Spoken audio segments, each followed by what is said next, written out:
Guys, komentuhan natin tong statement ni Leandro Leviste patungkol sa cash assistant ba yun ng ng PBBM administration na yung 200,000 per barangay. Okay? Oh, pag-usapan natin yan. Tara at panoorin natin. Pinipigil ang pamimigay ng ayuda na hindi naman galing sa sarili nilang bulsa. Si President Marcos ay nasa Batangas City ngayon para magbigay ng O nasaan ka ngayon? Hmm. Nasaan ka ngayon?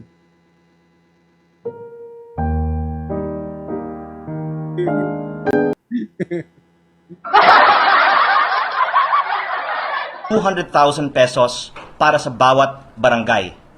Pero hindi niya alam, at least 84 barangays ng Batangas ang hindi inimbitahan. Isang kapitan, sinabihan ng presidente ng Liga ng Barangays ng Batangas na hindi sila kasama dahil nagtatampo raw sa kanila si Governor Vilma Santos Recto. Siguro naman hindi ito alam ni President Marcos. Siya ang nasisira dito kasi ang pangako ay galing sa kanya na bawat barangay makikinabang at hindi ito natutupad ngayong araw. Ngayon, naiparating namin ito sa Malacanang at sinabi nila na ihahabol nila ang ₱200,000 para sa mga barangays na hindi naisama ngayong araw. Ako po ay buong galang na nananawagan, President Marcos, na ibigay ninyo ngayong araw ang ₱200,000 sa mga barangays na hindi inimbitahan sa bigayan ng ₱200,000 ngayong araw at imbestigahan ninyo ang pamimigay ng ayuda na pinangungunahan ng inyong Executive Secretary Ralph Recto. Alam mo, hindi magagawa yan ng gobyerno. Guys, may bali-balita na si Leandro Leviste daw kuno na pinagalitan at pinagbantaan ng mga kapitan na aaten sa bigayan ng ayuda ng administrasyon ni PBBM. Akala mo, di namin malalaman yun, ha? Patuloy natin, mamaya-maya. Habang hindi naayos ng gobyerno ang pamimigay ng ayuda, isuspindi dapat din ang excise tax at VAT sa langis para hindi na madamay ang ating mga kababayan sa maling sistema ng pamimigay ng ayuda. Wait lang. Ang dali sabihin na ng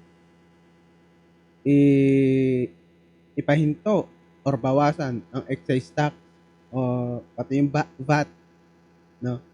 Madali lang sabihin. Pero kailangan namang masusing pag-aaral yan. Tanggalin yung excise tax. Okay, sige. Tatanggalin din yung VAT. Sige. Paano pag wala na makuha ng pondo para sa pagpapatayo ng mga proyekto ng gobyerno? Pag bumaha, flood control, reklamo kayo. Nasaan na yung ganito, nasaan na yung ganyan. Sa totoo lang, hindi na alam ng gobyerno kung saan sila lulugar. Sa makikitid na utak ng mga kagaya nito. Wala to mga mga nag-grandstand lang tong mga to. At di umano, si Kong Leandro Leviste ay may balak tumakbo bilang gobernador ng sa lugar nila. Alam mo yun, Batangas ba yan? Balak mong payatang palitan si Governor Vilma Santos. Naku, wag mo nang papasukin yung gobyerno na pasukin yung posisyon na gobernador. Olats ka dyan, boy. Olats ka dyan, napakalakas ni Vilma Santos. Ilang term na nakaupo yan dyan. Babanggain mo pa yan. Minahal ng mga Batanggenyo din yan.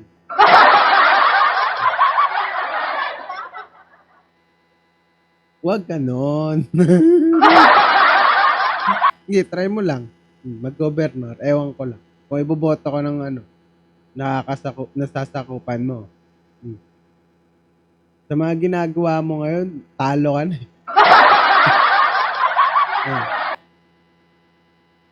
At dahil tayo po ay nasa Kongreso ngayon, ako po ay nag-file din sa Bills and Index ng isang House Resolution respectfully urging the Office of the President to investigate reports on discrimination and possible corruption in the Bawat Barangay Makikinabang, Bawat Bayan Makikinabang, and other ayuda programs, and to ensure transparent, equitable, and efficient release of funds to local government units.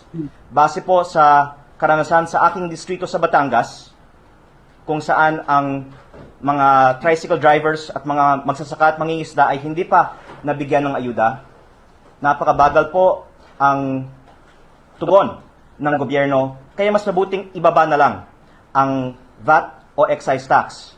Pero kung saan nagbibigay naman ang ayuda, ang reklamo naman po ng ibang mga tricycle drivers ay ang haba ng pila, may report nga na may namatay nung isang araw, at ito po ay systemic issue sa lahat ng mga ayuda programs o kahit ibang klaseng mga pork barrel ng ating pamahalaan.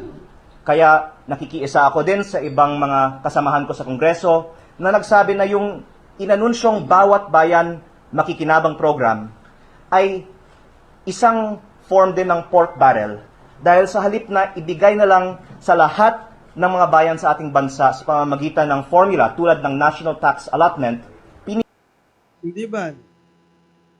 Ang pagkakaalam ko dyan, hinahatak yan sa ano eh. Ang program funds eh. Yung economic crisis. Meron yan, meron. Disaster. Ewan ko lang kung dyan siya crisis din naman yun eh. pinipili sino at magkano ang bibigyan. Kung lahat man ay bibigyan, baka ang iba inuuna at ang iba ay nabibigyan ng mas malaki. Kaya gusto ko din sanang isa publiko na lang ng gobyerno magkano ang natatanggap ng bawat municipality, city, and barangay sa ating bansa sa ilalim Wait lang, parang ang gulo. Yung mga nakakatanggap ng 5,000. Ako nga, alam ko, 5,000 nakuha nila eh. Mga tricycle driver, 5,000 nakuha nila. Sa mga motorcycle taxi, tulad ng Grab, meron din silang 5,000. Naipa-public naman, hindi siya kinukurap.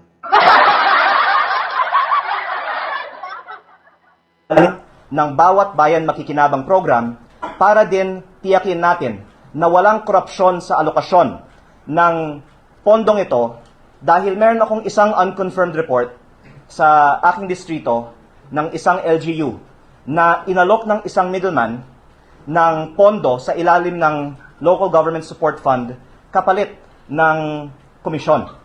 At nung nabanggit ko din ito sa iba, ang tugon naman ng iba ay ganyan talaga ang sistema, talamak daw.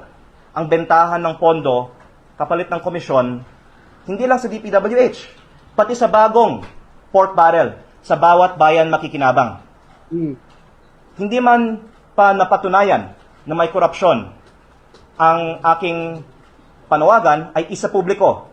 Magkano ang natatanggap ng bawat isang LGU sa ilalim ng programang ito, pero ang kumpirmado ay ngayong araw, nangako ang ating presidente na bawat barangay makikinabang sa Batangas, pero may 84 barangays na hindi inimbitahan, pero na-acknowledge nila ang kakulangan na ito, kaya sinabihan sila na iahabol na ang mga 200,000 pesos nila.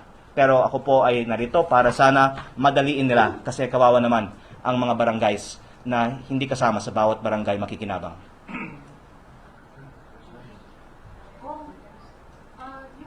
Hindi tatanungin, delikado.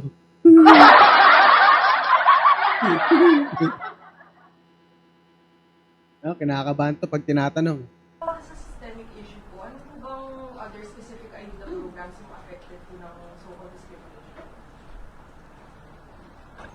lahat man po ay affected insofar as hindi lahat ay pantay-pantay na mabibigyan at hindi lahat sabay-sabay na mabibigyan. At ang ipinamimigay ngayong araw sa Batangas City ay hindi lang yung 200,000 para sa bawat barangay, kung hindi din bigas para sa, if I'm not mistaken, 1,000 beneficiaries. Alam naman natin, ganong kalaki ang Pilipinas, ganong karaming mga pamilya lang sa Batangas. Baka may almost 1,000,000. 1,000 lang ang mabibigyan. At siguro naman kaya ng mga Pilipino pumunta sa palengke at bumili ng sariling bigas. Kaya hindi man kailangan mangolekta ng buwis para ang gobyerno ay pumili ng mga benepisyaryo sa bigayan ng bigas. Kaya sa ating mga hearings dito sa Kongreso, overwhelming ang preference ng mga resource persons para sa kanilang mga sektor. Ibaba na lang ang buwis kaysa magkaroon ng pondo ang gobyerno para magbigay ng ayuda sa iilan. Ah, Atong other topic lang yung kay Salvi ko. Wala po ba kayo na mapapauwi ng gobyerno? wala na yan, guys. Wala na yan. Well, pinipilit kasi nila na ibaba at or i-waive ang excise tax, yung mga tax sa Pilipinas. Yun nga ang mahirap yan eh. May maano pa yan. Kailangan mong ng masusing pag-aaral yan. Hindi porket na nasabi nyo na eh, agad one click. Kailangan maipatupad na. Hindi ganun kadali yun. Tapos yung sinasabi mo na 84 barangays na hindi daw inimbitahan. Fake news ka dyan. Dahil nga, yung 84 na barangay na yun ay parang pinagbantaan mo. Ito, video tayo dyan.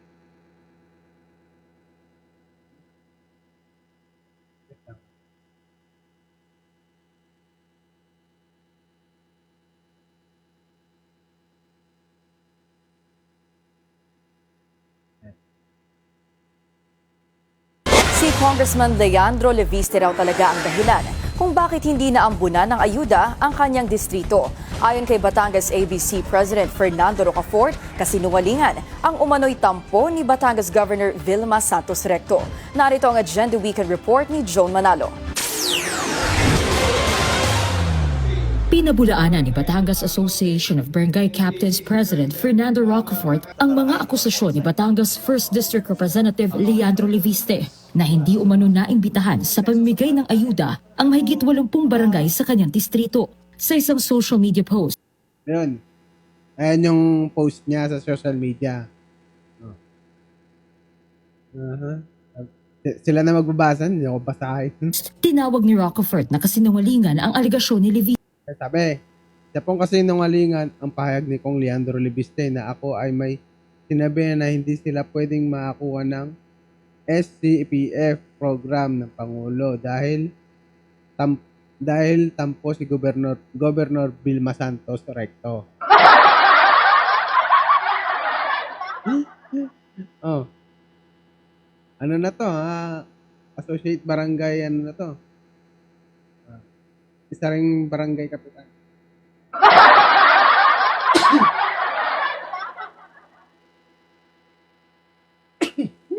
Pre. Tuloy natin. Ayon kasi kay Leviste, sinabihan raw ni Rocafort ang ilang mga barangay na hindi sila maaaring kumuha ng ayuda mula sa bagong Pilipinas bawat bayan makikinabang ni Pangulong Bongbong Marcos dahil sa umano'y tampo ni Batangas Governor Vilma Santos Recto. Ayon kay Rocafort, ang katotohanan ay humingi ng paumanhin Sige, basahin ang natin. iilang mga kapitan mula sa Batangas 1st District dahil hindi anya sila makadadalo sa bigayan ng ayuda dahil pinigilan umano at tinakot. Ito, sabi, binuod na kasi ni Bilyonaryo. Ang katotohanan dito ay may mga kapitan mula sa unang distrito ang humingi ng paumanhin dahil hindi sila makakapunta dahil sila ay pinigilan at tinakot dumalo ng kanilang congressman. Agay. Grabe. Natakot kayo kay Leviste. Ang dami nyo dyan eh. Lingid sa kalaman ni Kong Leandro Leviste, kahit sila ay pinigilang dumalo, tumulong pa din po ang opisina natin upang maproseso ang kanilang mga dokumento sa opisina ng ating Pangulo. Yun! Palakpakan!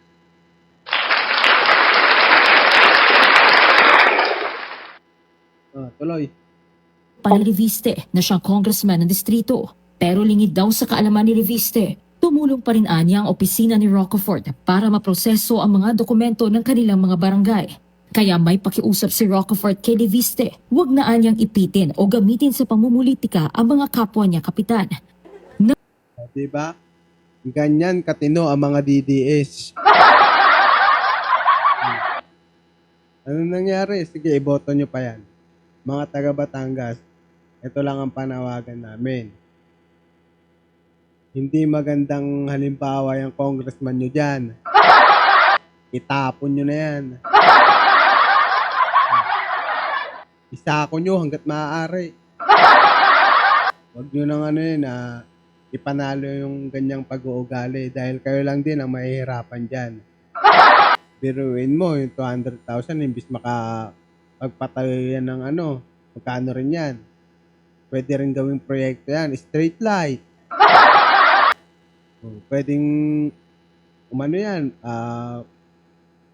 pagpagawa ng court. Diba? Para sa sports, yan, pwede.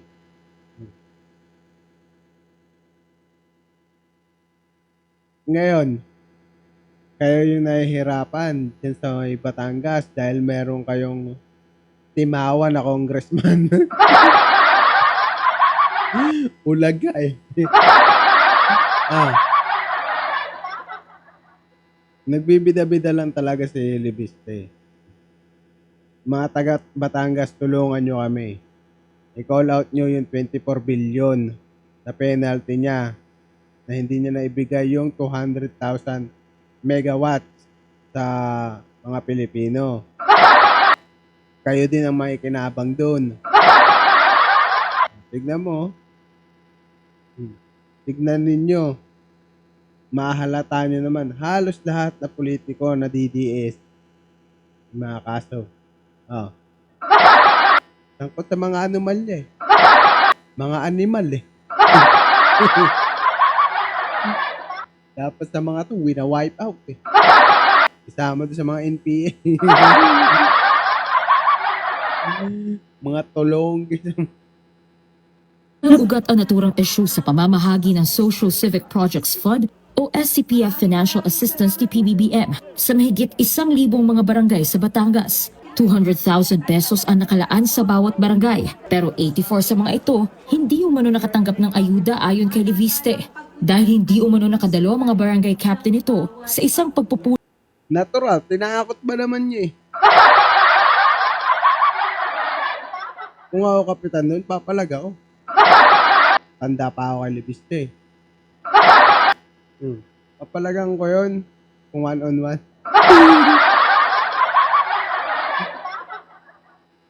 Kasama si Ate V na siyang pinagmulan umano ng tampo ng gobernadora. Kaya ang tampo ay talagang napakababaw na bagay na kung hindi ka magmano, kung hindi ka magsisipsip sa mga politiko sa lokal na pamahalaan na hindi naman nagagaling sa kanila ang ayuda, ay hindi sila kasama sa bigayan ng ayuda ng presidente. Kaugnay nito, pinaiimbestigahan ni Reviste ang umano'y diskriminasyon. Wala na, Libiste, sirang-sira ka sa Batangas. Pati nanay mo damay dyan. Panigurado yan. Try mo tumakbo sa 2028. Ewan ko lang kung may posisyon ka dyan. Banga barangay tano, itakwil ka pa eh. Wala yan, kupal yan. Yung congressman yun. Hey, kupal! Pusin na natin para At naghain ito ng resolusyon sa Kamara para siyasatin mismo ng Office of the President ang naturang issue. Para sa Agenda Weekend, Joan Manalo, Billionaire News Channel. Ayan. Si PBBM, talagang binubuhat na talaga yung Pilipinas. Inaangat na talaga. Pero hindi talaga mawawala yung mga salot ng mga ganito. Mga politikong ganito. Si Libiste. Ayan. Hindi tayo talaga aangat dyan sa pinaggagawa ng mga hayop na yan. Dapat yung sinasakal eh. Ah.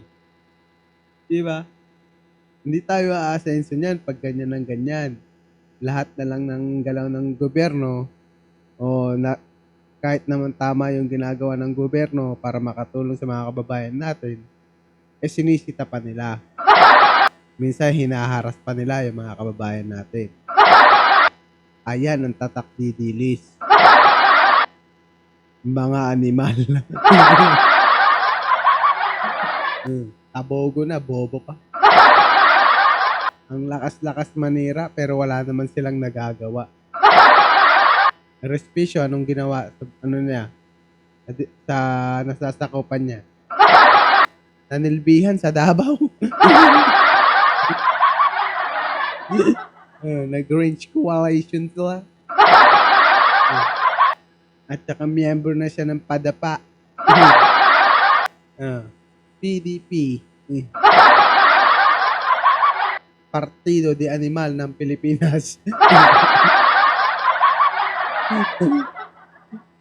So, hanggang dito na lang tatapusin guys. Medyo malalim na ang gabi. Dito na lang tatapusin at maraming salamat. At see you next content. Bye.